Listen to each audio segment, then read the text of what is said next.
중국의 기초를 닦은 인물로 평가받는 관중이라는 사람이 있습니다. 우리에게는 관포지교라는 고사성어로 알려진 인물인데요. 관중이라는 사람이 제 나라를 춘추 시대에 최강대국으로 올려놓은 다음에 이제 노년에 축하를 받는 자리에서 모든 공을 자기의 절친이었던 포수가라는 사람에게 돌리면서 이렇게 얘기를 했습니다. 내가 젊은 시절에 포숙과 함께 장사를 한 적이 있는데 우리 집은 가난했고 포숙의 집은 부유했고, 그래서 가난한 나는 빈털터리로 포숙과 함께 장사를 시작했지만은 이익을 나눌 때가 되면은 언제나 내가 많이 가져갔다. 사람들이 그것을 비난했지만은 포숙은 한 번도 나를 비난하지 아니하고 저의 형편이 어려워서 그렇지 이러면서 이해를 해 주었다. 내가 3번 관직에 나가서 일을 제대로 못 해가지고 3번 다 쫓겨났을 때에 사람들은 나를 무능하다 또 욕을 하였지만은 포숙은 한 번도 나를 무능하다 하지를 아니하고 저가 아직 때를 만나지 못했기 때문이다 이해해 주었다. 내가 3번 전쟁에 나가서 3번 다 겁을 먹고 도망을 쳤을 때에 사람들은 겁쟁이라고 다 나를 비난을 하였지만은 또 그때에도 포숙은 관중은 집에 늙은 노모를 모시고 사니까 자기 죽으면은 노모 모실 사람이 없을까 그것을 걱정해서 노모를 모시려고 그랬던 거지 겁이 많아서 그런 것은 아니었다. 이렇게 나를 변호해 주었다. 나를 이 세상에 나게 하신 니는 부모지만은 나를 알아준 니는 포숙이었다. 그러면서 모든 공을 포숙에게 돌렸습니다. 이러한 두 사람의 우정을 관포지교 그렇게 부르죠. 관중 곁에 포수가라는 사람이 없었다면 아마 관중은 그저 그런 사람으로 무명의 인사로 끝이 나고 말았을 것입니다. 나를 이해하고 또 믿어주고 또 내 장점을 알아주고 또 거기에 내가 무언가를 못했을 때에 실수가 많았을 때에 나를 격려까지 해주는 사람이 있다면 인생을 사는 데 있어서 그만한 천군만마는 없을 것입니다. 오늘은 사도신경 중에서 성령을 믿사오며를 생각을 해보면서 특히 이 성령이 우리 연약함을 도우시는 보혜사가 된다는 말씀의 의미를 생각하면서 함께 은혜를 나누고자 합니다. 성령을 믿사오며 사도신경에 이렇게 말을 했는데 성령의 무엇을 믿는다는 말일까요? 성령을 믿사오며 성령 믿지요. 성령을 믿는데 그것을 말을 하는 것일까요? 여기서 성령을 믿사오며 라고 할 때에 성령의 무엇을 믿느냐? 성령이 하나님이신 것을 믿는다는 말입니다. 사도행전 5장 3절 4절 보면은 같이 읽어볼까요? 시작. 베드로가 가로되 아나니아야 어찌하여 사단이 내 마음에 가득하여 내가 성령을 속이고 땅값 얼마를 감추었느냐? 사람에게 거짓말한 것이 아니요 하나님께로다. 아나니아 삽비라의 사건 우리가 아는 바대로 그가 땅을 팔아서 그 땅값을 속이고 교회에서 더 많은 영광을 얻으려고 했을 때에 베드로가 그것을 꾸짖으면서 한 이야기입니다. 여기에 보면은 성령을 속이고 이렇게 얘기를 하고 뒷부분에는 사람에게 거짓말한 것이 아니라 누구에게 거짓말했다고 합니까? 하나님께 거짓말한 것이다. 그러니까 성령을 속인 것이 하나님께 거짓말한 것이다. 그러니까 성령과 하나님을 동등하게 이야기를 하는 것입니다. 그러니까 이것 말고도 성경에 많은 곳이 있지만은 성경은 성령이 하나님이라고 우리에게 가르칩니다. 그래서 하나님이신 것을 믿으라고 우리에게 가르칩니다. 이 부분을 보면은 좀 이상한 질문일 수 있는데 성부, 성자, 성령 삼위 하나님 중에 제일 억울한 분이 누구시겠어요? 뭐 난데없이 뜬금없이 이런 것을 질문하니까 좀 그런데요. 저는 성부, 성자, 성령 중에 성령께서 제일 억울하실 것 같아요. 왜 성령이 제일 억울하시냐? 사람들이 성령만큼 오해하고 삼위 하나님 중에 성령같이 함부로 얘기하고 함부로 대하는 분이 없어요. 그래서 성령이 제일 억울하실 것 같다, 이런 생각을 해봤습니다. 사람들이 성령 하나님을 많이 오해하고 잘못 대하는 일이 많거든요. 예전에 성령 운동이 대단했었죠. 성령을 받겠다고 전국 방방곡곡 기도원이란 기도원은 다 미어 터지던 시절이 있었습니다. 지금은 기도원에 사람이 없어요. 기도원 안 갑니다, 요즘 사람들은. 그리고 능력의 종 누가 왔다 하면은 인산인해를 이루었습니다. 저도 한때 그런 것을 너무 좋아해가지고 막 어디 유명한 분 있다 이러면은 혼자서 막 찾아가고 또 용돈 모아서 서울에서 열리는 집회도 찾아가곤 했었는데, 한 번은 서울 잠실에 있는 올림픽 체육관에서 어떤 분이 집회를 하는데 거기에 혼자 이래 차를 타고 올라갔습니다. 밤새도록 하는 집회였습니다. 그런데 그 큰 체육관에 입주의 여지가 없었어요. 꽉꽉 들어찼는데 단상에 능력의 종이 나오시더니만은 빨간 걸 이렇게 탁 꽂으시고 손을 촥 하면서 장풍을 날리시더라고요. 성령 받아라 이러니까 손이 가는 곳마다 사람들이 휙휙 넘어지는데 거기에 막 들어앉아 있던 수많은 사람들이 이쪽에 막 수백 명이 넘어가고 저쪽으로 손을 뻗치니까 수백 명이 넘어가고 손이 저한테로 왔습니다. 그 제 주변에 막 다 넘어가도록 막 넘어가고 이러는데 저는 어떻게 됐을까요? 안 넘어가면은 이상하게 보일 것 같아가지고 다 넘어가지는 않았지만 반은 휘청휘청 하다가 가만 섰는데 뭐 아무것도 안 왔어요. 안 왔는데 안 넘어가면 안 될 것 같아가지고 그렇게 했었습니다. 그때는 참 지금은 찾아보기 힘든 광경이지만은 그때는 정말 성령이 왕성하게 역사를 하던 시절이어서 그랬는지 아니면은 그런 것이 잘 통했기 때문에 그랬는지 모르겠지만은 바람 소리 내면서 성령 받으라 하는 모습들이 많았었죠. 여러분, 성령은 하나님이십니다. 누가 하나님 받아라 이러면서 바람 소리 내면서 하나님 받아라 합니까? 안 합니까? 하나님 받아라는 안 하는데 왜 성령 받아라는 너무 쉽게 하죠?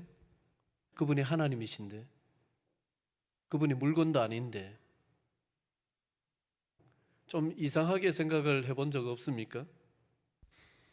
오히려 성령 받아라라고 하면 할수록 더 강하게, 더 확실하게, 더 자신 있게 성령을 마음껏 줄 수 있는 것처럼 하면 할수록 더 능력 있는 종으로 사람들이 추앙을 합니다. 성령이 하나님이신데 말입니다. 사도신경에 성령을 믿사오며 라고 한 것은 성령을 무슨 능력으로나 또 소원을 성취해 주시는 분으로 믿는다는 말이 아니라 성령을 하나님으로 믿는다는 말입니다. 우리 사도신경은 성령을 믿사오며 아주 짧게 되어 있지만은 이 사도신경의 풀 버전이라고 할 수 있는 콘스탄티노플 신경이라는 게 있습니다. 거기에는 이 성령을 믿사오며를 앞에 띄워놓은 이처럼 길게 설명을 합니다. 성령께서는 주권자시요 생명을 주시는 이요 아버지에게서 나오시고 아버지와 아들과 함께 경배받으시고 함께 영광 받으시며 선지자들을 통하여 말씀하신 이옵나이다, 이렇게 믿는다는 거예요. 이게 성령을 믿사오며 라는 말의 뜻입니다. 그냥 이해가 되시면, 여기까지 대충 이해가 되시면 아멘 해볼까요? 예. 바람소리 내서 아멘 하신 거 아니죠? 그렇기 때문에 우리가 성령을 사람이 받으라, 줄 수 있는 것처럼 받으라, 함부로 그렇게 할 수 있는 분이 아닙니다. 그분이 주권자세요. 그분이 하나님이세요. 그게 사람이 하나님을 부리는 모습이지 하나님이 사람을 부리는 모습은 아니지 않습니까? 성경에 사도들이 성령을 받으라라고 한 대목이 있습니다만 그것은 뜻을 알아야 됩니다. 사도들이 성령을 줄 수 있는 것처럼 성령을 받으라라고 한 게 아니에요. 사도들이 그 말을 했을 때는 이런 의미입니다. 너희가 거듭나고 새 사람이 되려면 성령의 도우심 없이는 될 수가 없다. 너희들의 생짜배기 이 타락한 본성을 가지고는 절대로 새 사람이 될 수가 없고 절대로 깨어져서 하나님의 사람으로 살 수가 없으니 너희가 성령의 도우심을 받아야 된다. 그래 성령 앞에 너희 자신을 꺾고 회개하고 성령을 받아라. 성령을 모셔드려라. 성령의 지배 앞에 너희를 굴복시켜라. 그 뜻입니다. 그게 성령을 받으라라는 말의 뜻입니다. 성령은 다시 말씀을 드리지만은 하나님이세요. 그렇기 때문에 우리가 성령을 믿사오며 라고 했을 때에 우리는 성령 앞에 어려워할 줄 알아야 됩니다. 어려워할 줄 알아야 됩니다. 큰 어른 앞에 어려워할 줄 알듯이 성령을 어려워해야 됩니다. 성령을 주고 안 주고는 하나님의 주권입니다. 성령이 임하고 임하지 않고도 성령의 주권입니다. 우리 사람이 할 수 있는 일은 베드로가 자기의 설교를 듣고 형제여 그러면 우리가 어찌할꼬? 마음에 찔려서 그러면 우리가 어찌할꼬? 라고 물었을 때에 베드로가 너희가 회개하고 예수의 이름으로 세례를 받고 그리고 나면은 뭘 주신다고 했어요? 성령을 선물로 주신다 그랬습니다. 요즘 번역으로는 성령의 선물 이렇게 바꿔놨는데 성령을 선물로 주신다 했습니다. 가장 먼저 우선돼야 되는 것이 뭐냐 하면은 회개입니다. 회개. 그래서 성령을 받으라 한다고 해서 받아지는 것도 아니고 성령을 내가 받겠다라고 해서 받아지는 것도 아니고 성령은 하나님이 주시는 것이지만은 우리에게서 어떤 조건을 갖춘다고 한다면은 우리 측에서 조건을 갖춘다고 한다면은 거의 유일하다시피 회개밖에 없습니다.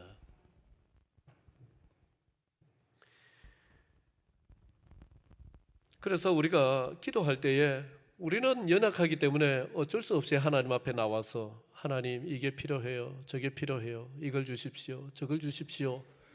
그렇게 할 수밖에 없는 존재예요. 연약한 존재이기 때문에.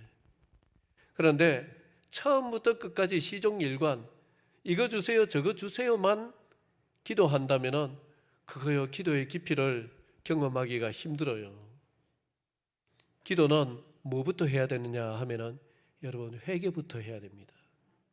그래서요 기도를 하실 때에 뭐 다른 거 하려고 하지 마시고 회개의 기도를 하려고 많이 노력을 하세요. 회개 기도를 하려고. 주님 오늘 저를 불쌍히 여겨 주셔서 미련하여 깨닫지 못한 죄를 생각나게 하시고 그저 머리로만 뉘우치는 메마른 회개가 아니라 가슴 아파하는 회개를 할 수 있도록 저를 도와주십시오. 그렇게 간절히 기도해야 됩니다. 그렇게 성령의 도우심을 구하고 회개하고자 노력을 하면은 성령이 우리의 삶을 조명을 하십니다. 내 심령을 조명을 하십니다. 그래서 나는 전혀 그게 죄인 줄 몰랐는데 그게 죄로 깨달아지게 하세요. 그리고 죄인 줄은 알았었는데 별로 마음에 찔림도 없고 머릿속으로만 그냥 죄인 줄 알았는데 그게 마음을 후벼 파면서 이게 얼마나 죄인지 이게 얼마나 주님의 마음을 아프게 하고 주님의 사랑을 저버린 내 행동이었는지 이런 것을 깨닫게 하시고 그런 마음을 갖게 하세요. 그리고 자존심으로 인해서 인정하기 싫었던 부분들도 그 자존심을 성령이 꺾어주시면서 하나님 앞에 그것을 고백하게 하십니다. 그러한 일은요 막 우리가 펄쩍펄쩍 뛰면서 기도해야만 일어나는 일이 아니에요. 저는 지금까지 신앙생활을 하면서 주로 깊은 성령의 은혜를 체험하고 내 자신이 정말 벌거벗은 것 같은 수치스러운 그 죄의 수치를 뼈저리게 경험했던 것은 조용히 캄캄한 예배당에 혼자 나가서 혼자서 회개하기를 시작했을 때였습니다. 그럴 때에 어김없이 거의 매일같이 하나님이 그런 은혜를 주시는 것을 경험한 적이 있습니다.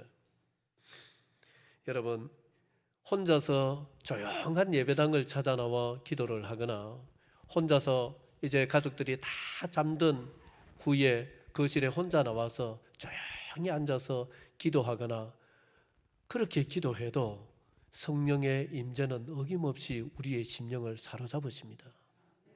여러분, 하루에 딱 10분만 투자를 하면 돼요. 뭐 너무 길 필요도 없어요. 10분만 진심으로 내 심령을 주님 앞에 활짝 열고 간절하게 겸손하게 내 자신을 낮추고 성령의 도우심을 구하고 제 삶을 조명해 주십시오. 그냥 쓰레기 더미 묻어놓고 살지 않도록 내 삶을 조명해 주십시오. 이걸 처리하고 내일을 맞이할 수 있도록, 이걸 처리하고 다음 주 한 주간을 맞이할 수 있도록 주님 제발 저를 긍휼히 여기셔서 저를 조명하여 주십시오. 그렇게 하면은 우리보다 우리를 더 불쌍히 여기시는 분이 성령이십니다. 영적인 영양실조의 원인은 하나님이 변해서가 아니고 여러분 우리의 영적 게으름에 있습니다. 하루 10분을 투자하면은 우리 마음의 메마름이라든지 공허함이라든지 우리 마음이 얼마나 무질서합니까? 정리되지 않는 상태로 살잖아요. 그런 것이 치료되기를 시작을 합니다. 이 은혜를 누리시기를 바랍니다. 요한복음 14장 그리고 16장에서는 예수님이 친히 내가 가면은 또 다른 보혜사를 너에게 보내겠다라고 하시면서 성령을 보혜사라고 소개를 하지요. 여러분, 보혜사는 파라클레토스, 헬라어로는 그런데 그 앞에 파라라는 말이 붙어 있고 클레토스라는 말이 뒤에 따라옵니다. 파라는 뭐냐 하면은 여러분 해수욕장에 가면은 뭐 세워놨어요? 파라솔 세워놨어요. 왜 세워놨어요? 뜨거우니까 햇빛 가려준다고, 그늘 지어준다고 파라솔 세워놨는데 그 파라솔 거기에 붙어 있는 게 파라죠. 파라는 옆에라는 뜻입니다. 바로 옆에, 바로 옆에서 클레토스 도와주신다. 그게 보혜사입니다. 바로 옆에서 우리를 도와주신다. 그렇게 예수님이 성령을 보혜사라고 우리에게 소개를 해주시고 또 로마서 8장 26절에 가서 보면은 사도 바울이 그 성령을 어떻게 소개를 하느냐 하면은 우리 연약함을 도우시는 분이시다. 그렇게 소개하고 있습니다. 같이 해볼까요? 우리 옆에서 우리의 연약함을 도우시는 분이시다. 우리 연약함을 도우신다라고 했는데 여러분 여기에서 우리의 연약함이 뭘까요? 어떤 우리의 연약함을 도우신다는 말씀일까요? 우리가 연약함 이러면은 당장에 어떤 우리가 살아가면서 필요한 물질의 부족, 그런 연약함, 내 육신의 연약함, 뭐 지혜의 연약함, 뭐 이런 여러 가지 실제 생활에 필요한 연약함을 가장 먼저 떠올립니다만은 성경이 우리에게 말씀하시는 인간의 연약함이라는 것은 잘 들으십시오. 우리 인간이 하나님의 뜻대로 살아내지 못하는 연약함이에요. 우리 인간이 하나님의 뜻을 잘 분별하지도 못하고 또 분별했다고 한들 용기가 없어서 내가 손해볼 것 같으니까 그 하나님의 말씀대로 살아내지를 못할 때가 많아요. 그것을 성경은 인간의 연약함이라고 합니다. 그 연약함을 도와주신다는 거예요. 그래서 성령이 우리의 연약함을 도우신다는 것은 우리가 하나님의 뜻을 분별하고 그 하나님의 뜻을 또 말씀을 통해서 깨닫고 또 그것을 실천해서 살아갈 수 있는 영적인 의지의 강건함, 이걸 우리에게 복돋아 주신다. 그 말씀입니다. 요한복음 16장 13절 같이 한번 읽겠습니다. 시작.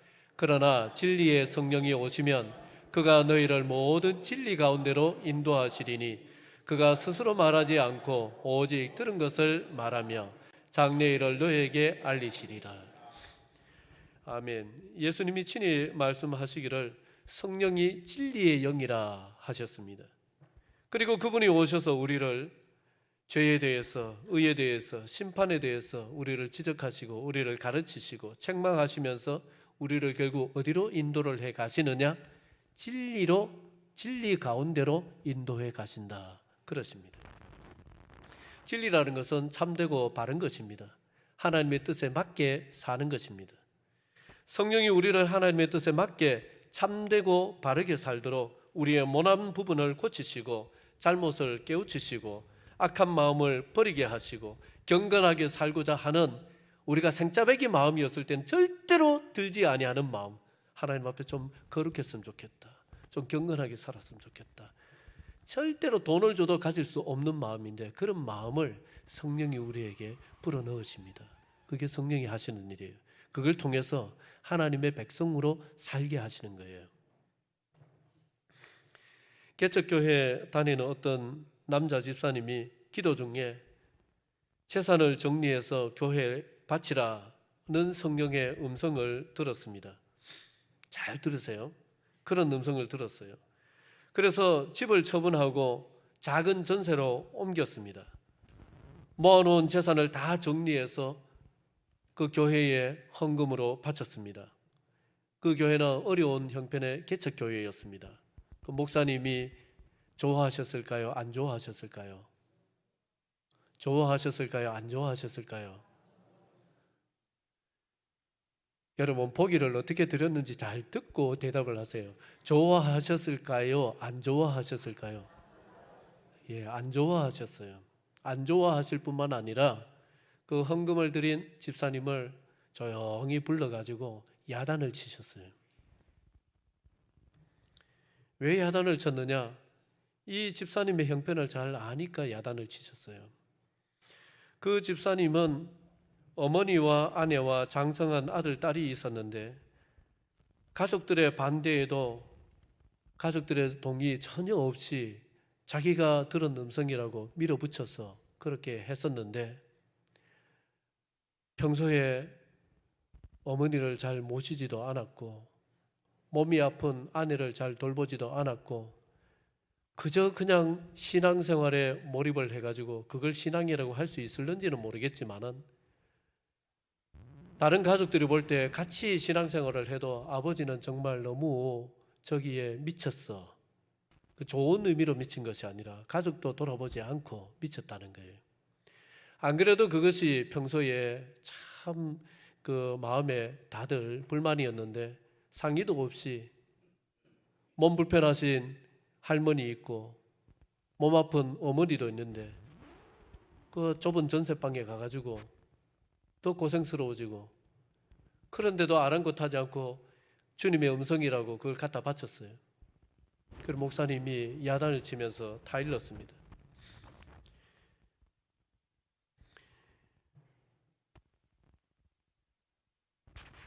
부모와 가족을 돌아보고 눈에 보이는 사람부터 사랑하는 것이 우리 주님의 말씀입니다. 기도 중에 들었다는 성령의 음성도 여러분 내가 너무 몰입하면은 그렇게 들릴 수 있는 것이고 그런 것을 다 주님의 음성이라고 받아들이면은 곤란한 것입니다. 성경의 가르침과 맞는지를 봐야 되는 것이죠. 그런 식으로 목사님이 차근차근히 성경을 가지고 설명을 하고 가르쳐서 다 일러서 그 드렸던 헌금 봉투 그대로 쥐어주고 돌려보냈습니다. 개척교회 하느라 형편이 어려울 건데 여러분 그 목사님 멋있지 않습니까? 멋있지 않아요? 멋있죠. 정말 그게 말씀대로 하는 거잖아요. 그저 그냥 많은 헌금 갖다 주면 그저 고맙다고 그저 좋다고 그저 지켜 세워주고 한다면 그게 하나님의 말씀대로 하는 것은 아니잖아요. 목사님 그렇게 하셨습니다. 여러분 우리도 마찬가지예요.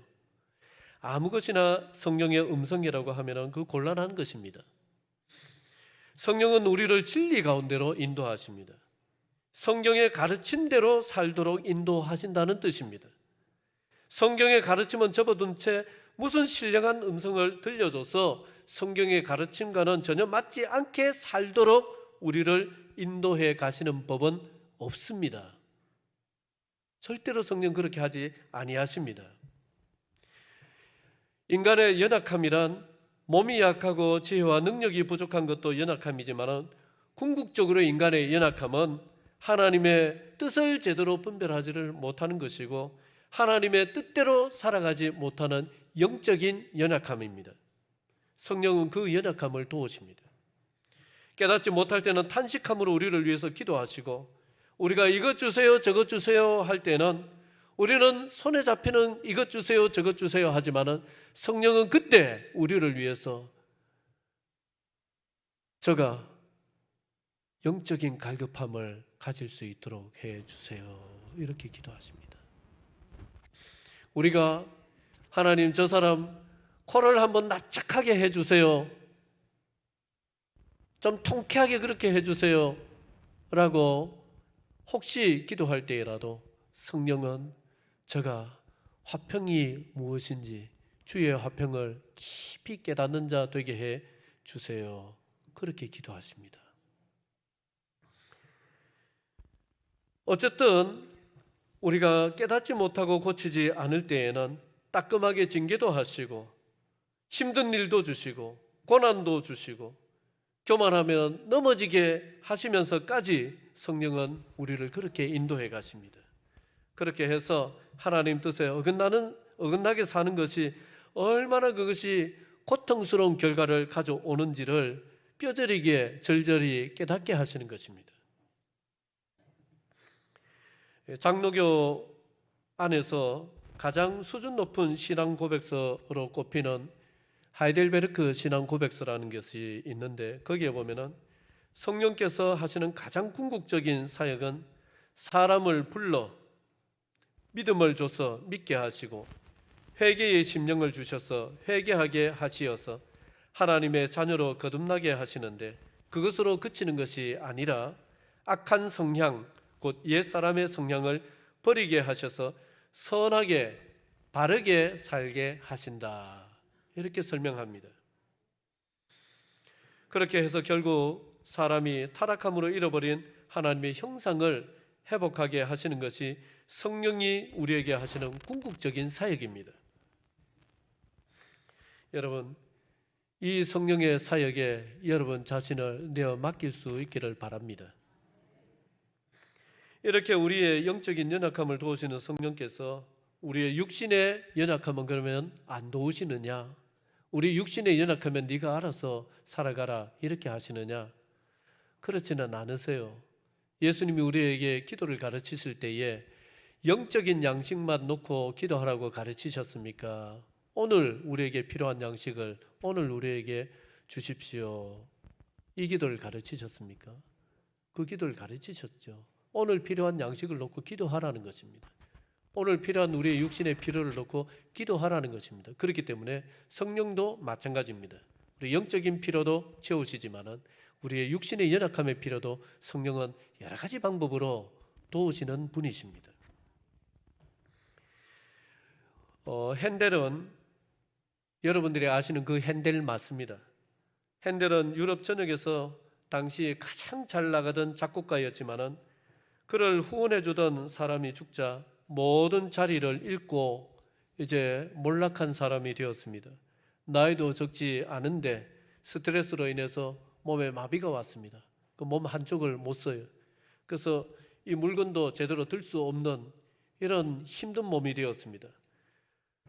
그런데 그때에 자기가 잘 나갈 때는 하나님께 한 번도 감사한 적이 없었던 이 핸델이 자기가 이렇게 몰락하고 또 몸에 이상이 오고 힘들어지니까 그때서는 하나님을 원망합니다. 왜 하나님 내 인생을 이래 망가뜨리는 것입니까? 왜 내 앞길을 막으십니까? 하나님을 원망을 합니다. 그가 지금까지 누렸던 영화는 누구로부터 온지 생각도 하지 않은 채 그러던 어느 날 속보가 하나 왔습니다. 어떤 무명의 시인이 보낸 원고 뭉치였습니다. 그 시인은 자기가 영감으로 적은 이게 찬송 가사니까 당신이 음악가니까 여기에 곡을 좀 붙여주시오 하고 보낸 원고 뭉치였습니다. 그들도 보지도 않았습니다. 아직까지 힘이 덜 빠졌죠. 아직까지 잘 나가던 시절에 그게 덜 빠져가지고 그들도 보지도 않고 툭 던져놨습니다. 그런데 계속 힘들고 어려우니까 저거라도 읽어보자 해서 그것을 펼쳤습니다. 거기에 이렇게 되어 있었습니다. 그는 사람들에게 멸시를 당하고 버림을 받았도다. 그는 자기를 불쌍히 여겨줄 사람을 찾았건만 그럴 사람이 아무도 없었다. 그를 위로해 줄 사람은 아무데도 없었다. 그러나 하나님은 그의 영혼을 지옥에 버려두지 않으셨도다. 그가 너에게 안식을 주리라. 이것은 이사야서에 나오는 여러 구절을 바탕으로 해서 거의 성경 그대로를 옮겨 적은 가사였습니다. 이 대목을 읽는데 마치 그 모든 글귀가 살아서 펄쩍펄쩍 뛰는 것처럼 이 비참한 처량한 신세가 되어 있는 이 핸델의 마음을 움직이기를 시작했습니다. 그 뒤에 이렇게 되어 있는 거예요. 현명한 지도자 나의 구주가 살아계심을 나는 알도다. 기뻐하라 할렐루야. 그 대목에 이르러서 마치 이 글귀가 이사야서의 글귀지만은 자기 인생을 지금 얘기하고 있는 것 같이 보이고 하나님께서 틀림없이 나를 위로해 주신다 이렇게 들리는 그런 글귀로 와 닿는 거예요. 그래서 가만히 있을 수가 없어서 그 감동을 가지고 손이 제대로 움직이지도 않는 그 어려운 손을 가지고 억지로 펜을 집어들고는 막 찾아오는 막 속에서 일어나는 그 영감을 쫓아서 악보를 막 휘갈기기를 시작했습니다. 마치 뭔가에 덮어 씌인 사람처럼 뭔가에 붙들린 사람처럼 막 휘갈기를 시작했는데 보니까 날이 밝아오는 거예요. 밤새도록 악보를 썼습니다. 그렇게 두문불출하고 며칠 동안 그 악보를 막 영감을 쫓아서 거의 미친 사람처럼 악보를 써나갔는데 24일 동안 두문불출하고 방 안에서 악보를 막 휘갈겼습니다. 그게 우리가 아는 메시아라는 곡입니다. 그렇게 메시아라는 곡이 탄생을 했습니다. 우리가 잘 몰라도 그 메시아를 들으면은 뭐 음악에 전혀 조예가 없는 사람이라도 들으면은 감동이 밀려와요.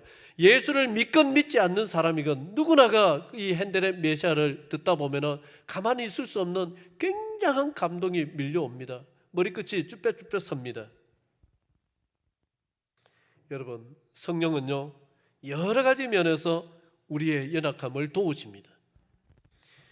생각지 못한 것을 생각하게 하시고 새로운 아이디어를 주시고 영감을 주십니다. 여러분, 고민하지 마시고 걱정만 하지 마시고 조용한 시간에 조용한 장소를 찾아서 가십시오. 그저 정해놓은 시간에만 그냥 거기에 참석함으로써 출석도장 찍듯이 그렇게 하지 마시고 여러분, 아무도 없는 곳에 아무도 없는 장소에 혼자만 있을 수 있는 그런 시간, 그런 장소를 만드십시오. 그래서 거기에 가십시오. 그리고 주님 앞에 앉으십시오. 앉아 계십시오. 그러면서 기도하십시오. 주님, 제가 지금 이러이러한 처지입니다. 지금 제 상황이 이렇습니다. 제 마음이 이렇습니다. 제 앞에 이런 문제가 있는데 도저히 방법이 없습니다. 주님, 저를 불쌍히 여겨주십시오. 여러분, 다른 기도하려고 하지 마세요. 아까는 회개 기도를 말씀드렸지만은 지금은요, 이거 이렇게 해주세요, 저거 저렇게 해주세요. 여러분, 안 들어주십니다. 안 해보셨어요? 안 들어주세요. 언제까지 안 들어주시느냐? 내 요구하는 것까지 내려놓을 때까지 안 들어주십니다. 어떻게 해야 되는지 아십니까? 그저 불쌍히 여겨주십시오. 주님의 처분만 따르겠습니다. 그저 불쌍히 여겨주십시오. 내 바라는 거 다 내려놓고 불쌍히 여겨주십시오. 그렇게 하나님 앞에 엎드리고 또 엎드리고 다 납작 엎드리면은 그때 세미하게 하나님이 어떤 생각을 주실 때가 있어요. 아, 그렇구나. 그런 방법이 있었구나. 그렇게 해보면 되겠구나. 이런 생각들을 주실 때가 있어요. 그게 길이 됩니다. 아, 누구에게 이 말을 꼭 해야 되겠구나. 그게 그 사람에게는 삶의 소망이 되는 말이 되기도 합니다. 여러분, 놀라운 일들을 내가 성령 앞에 혼자 엎드릴 때에 성령께서 우리에게 열어주기를 시작을 하십니다. 그렇게 우리의 연약함을 도우십니다. 그분은 창조의 영이시고 위로의 영이시고 우리에게 생기를 불어넣으시는 생기의 영이십니다. 우리는 이 성령이 지금도 저와 여러분과 함께 하심을 믿습니다. 기도드리겠습니다.